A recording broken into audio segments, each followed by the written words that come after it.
everyone.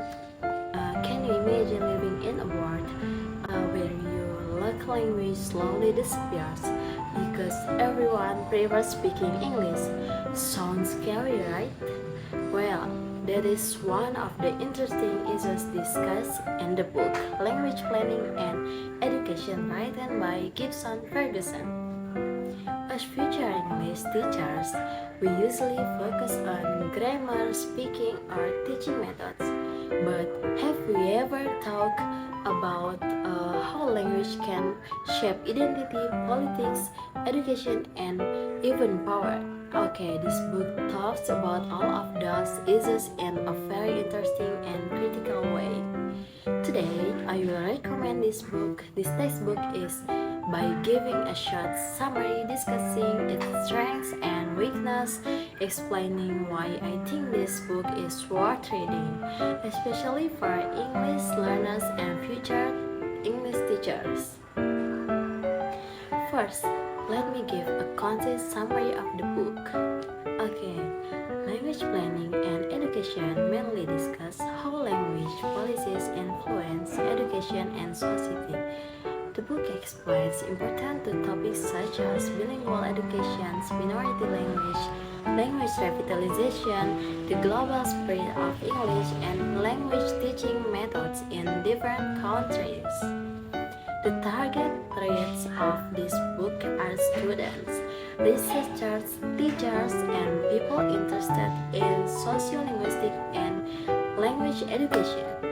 In my opinion, this book is especially suitable for English education students because it helps us understand that language learning is closely connected to culture, identity, and society.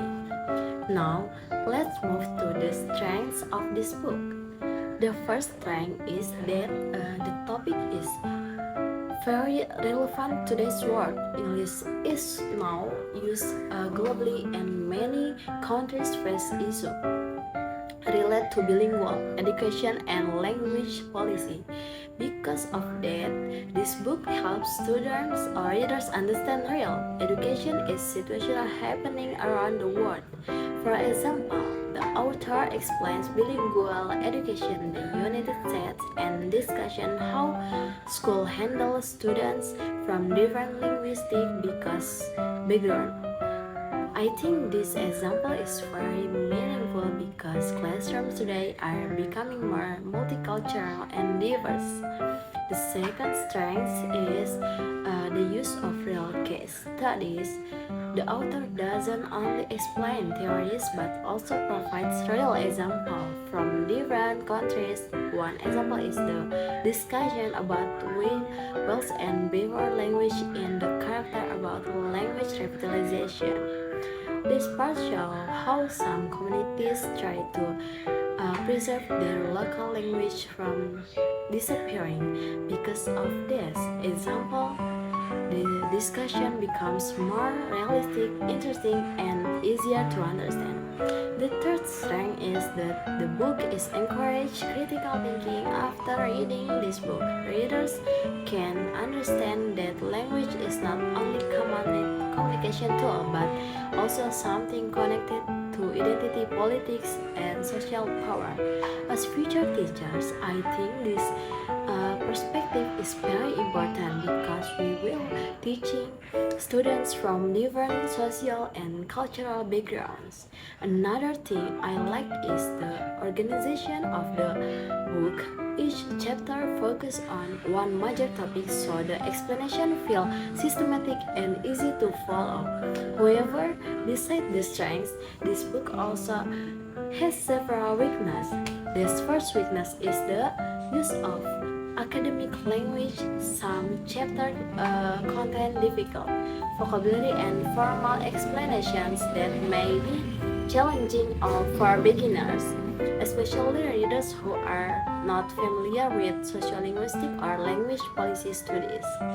The second weakness is that some discussions are too theoretical in several parts. The author explains concepts in a detailed academic way, so readers need strong connection and extra time to fully understand the material. The third weakness is that many examples mainly focus on Western countries, especially English-speaking countries. I think it would be more interesting if the book also include more examples from Asia countries, including Indonesia, so readers could relate more closely to the discussion. Even though the book has several weaknesses, I still believe it's very valuable and informative. Now, the most important question is, why should we read this book? Nah, in my opinion, this book is highly recommended for English education students, future teachers, researchers, and anyone interested in language and education. If you want to become an English teacher who not only teaches grammar but also understand the social impact of language, then this book is definitely worth it for you. This book can broaden our perspective about multilingual classrooms, language diversity, and global English issues. It also teaches us to become more open-minded and self-aware when discussing language and education. Another reason why I recommend it book is because the topics are still very relevant today. In the era of globalization, English continues to spread internationally, while many local languages are becoming endangered. Okay, personally, I really enjoy reading this book because it changed the way I see English education. Before reading this book, I mostly thought that English was only about communication and teaching methods, but after reading it, I realized that language is also connected to culture, identity, opportunity, or connected. The part that interested me the most was the discussion about the English. Made me realize that English can open many opportunities, but at the same time, it can also influence local language and cultures. Overall, I think language planning and education an insightful, relevant, and meaningful textbook.